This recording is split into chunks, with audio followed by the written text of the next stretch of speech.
think that's not the motivation, though. The motivation is the fact that we're back on the stage with the opportunity to chase a finals appearance again after 2 years of hiatus, and like I said, being back with our core, but with a new cast of characters that says an opportunity to do something special. So I don't need any extra motivation. Stephen A., thus far, has this series revealed more to you about Golden State or the Mavs? It's revealed more to me about the Dallas Mavs than it has about the Golden State Warriors. We kind of know who they are. I mean, they've proven that. We've seen the elevation of a Jordan Poole. Andrew Wiggins deserves a lot of credit, which I'm sure you'll get into. I'll leave that to you, J.J. Redick. But I got to tell you, you walk away thinking about the Dallas Mavs. Now, I would remind everybody that last night, Luka Doncic dropped 40. Mm-hmm. I would remind y'all that in this series, he's averaging about 40 on 50% shooting. Reggie Bullock, God bless him, won the Kareem Abdul-Jabbar Social Justice Award. Yes, they well deserved. Huge prop. If you know about his background with his family and what happened to his sister and what have you, major props to him. But he shot 0 for 10 last night, okay? And then you look at a guy like Max Kleber, he shot 0 for 5. Ladies and gentlemen, that's 0 for 15. 0 points on 0 for 15 shooting.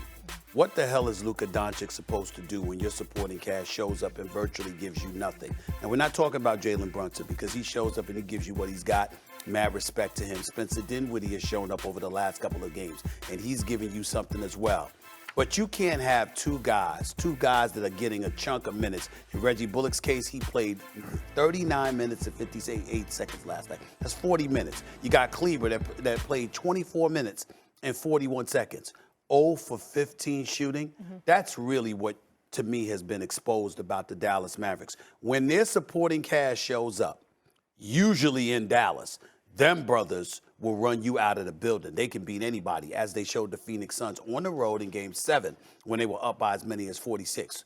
But when they don't show up, it's very, very glaring. And I think that's what we've seen in this series, and specifically last night, which is why the Warriors have their broomsticks ready to come out. And they're about to sweep the Dallas Mavericks, unless, of course, Dallas Mavericks, these guys decide to show up for one game and show some pride and stuff like that, which I do not put past them. But this series is over, whether it's 4 or 5, it's over. Yeah. I'm going to agree with Stephen A. here. This is the version of the Warriors that I think we all expected. Mm-hmm. Going into this series, we thought they were the better team. They've shown that they're the better team. Right. And this has revealed to me how much the Mavs need a rim protector. When they beat the Phoenix Suns in 7 games, the Phoenix Suns are a team that largely operates in the mid-range. Mm-hmm. They're bottom 5 in the league in free throw attempts, which means they're not getting to the basket. They're bottom 5 in the league in three-point attempts, which means they're not getting to the basket to create three-point opportunities like the Mavs do time and time again. Mm-hmm.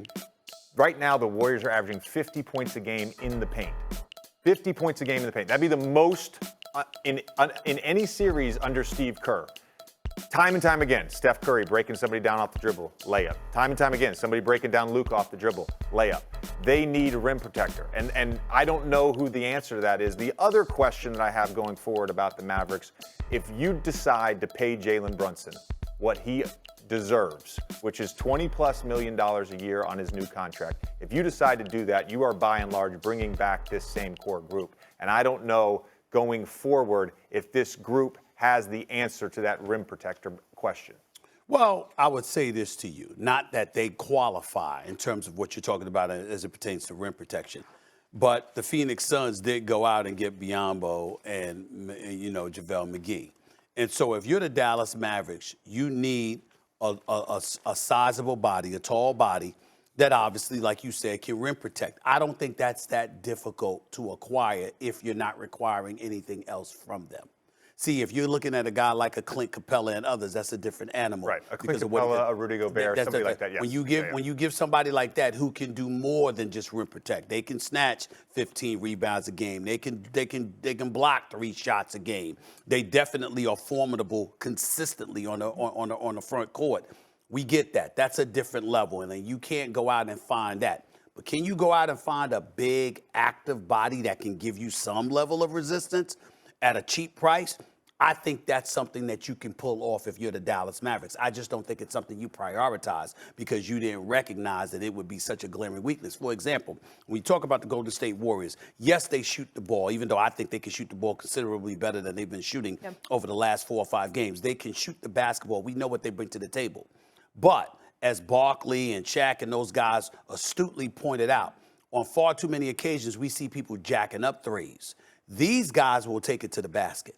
The Warriors will attack on the interior. They'll get to the hole, whether it's a Steph, who's gotten to the hole now more than I've ever seen him before. We know Jordan Poole can attack the basket. Even a Klay Thompson coming back from the 2-year layoff, he's attacked the basket. And so you see the level of aggression that they have because you don't have anybody formidable waiting for you on the interior for the Dallas Mavericks. You can go out and get something, and actually something will be better than what they have because they have virtually nothing on the interior defensively. And that's what you're seeing right now.